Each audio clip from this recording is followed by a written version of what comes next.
नगर के निकट पहुंचा तब दूत को घर भेजा। दूत ने साधु के घर जाकर उसकी स्त्री को नमस्कार कर कहा कि साधु अपने दामाद सहित इस नगर के समीप आ गए हैं।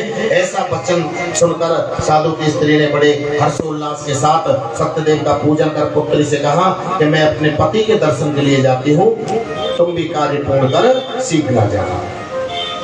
माता के ऐसे वचन सुनकर कलावती प्रसाद छोड़कर अपने पति के दर्शन के लिए गई। प्रसाद की अवज्ञा के कारण सत्यदेव ने रुष्ट होकर उसके पति को नाव सहित पानी में डुबो दिया।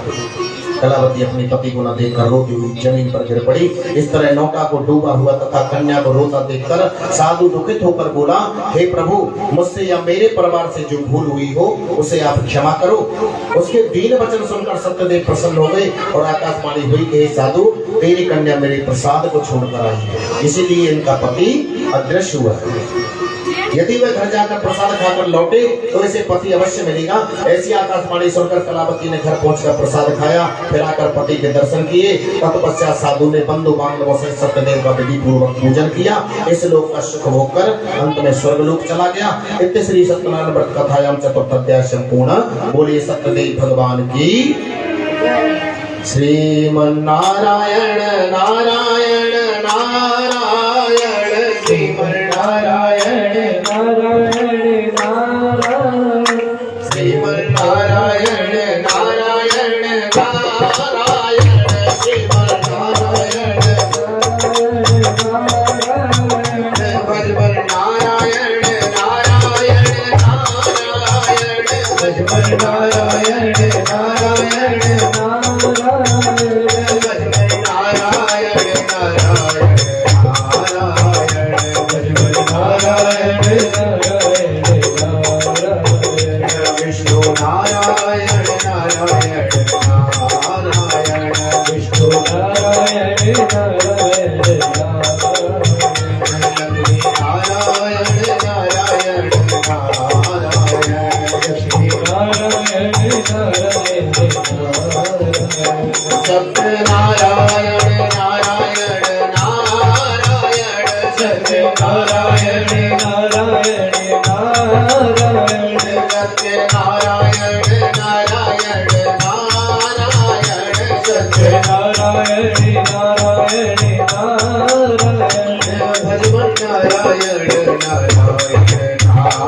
भजवर नारायण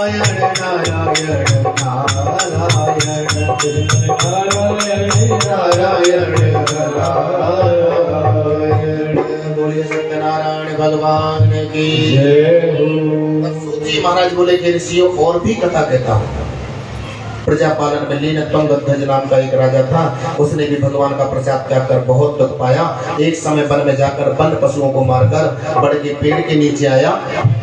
वहां उसने ग्वालों को भक्ति भाव से बांधवों सहित सत्यनारायण का पूजन करते देखा। राजा देखकर भी अभिमान बस वहां नहीं गया और ना ही नमस्कार किया।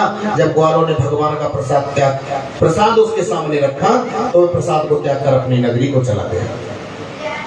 वहां उसने अपना सब कुछ नष्ट पाया तो वो जान गया कि ये सब भगवान ने किया है। तब वह विश्वास कर ग्वालों के समीप गया और विधि पूर्वक पूजन कर प्रसाद खाया तो सत्यदेव की कृपा से जैसा था वैसा हो गया। जो मनुष्य इस परम दुर्लभ व्रत को करेगा, भगवान की कृपा से उसे धन धान्य की प्राप्ति होगी। निर्धन धनी और बंदी बंधन से मुक्त होकर निर्भय हो जाता है। संतानहीनों को संतान प्राप्त होती है तथा सब मनोरथ पूर्ण होकर अंत में वैकुंठ को जाता है।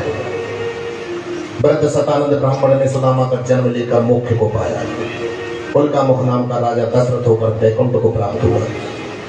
साधु नाम के वैश्य ने मोरध्वज बनकर अपने पुत्र को आरे से चीरकर मोक्ष को प्राप्त किया। महाराज तुंगध्वज ने स्वयं भस्म होकर भगवान और भक्ति युक्त कर्म कर मोक्ष की प्राप्ति की। इति श्री सत्यनारायण व्रत कथायाम पंचम अध्याय संपूर्ण। बोलिए सत्यदेव भगवान की।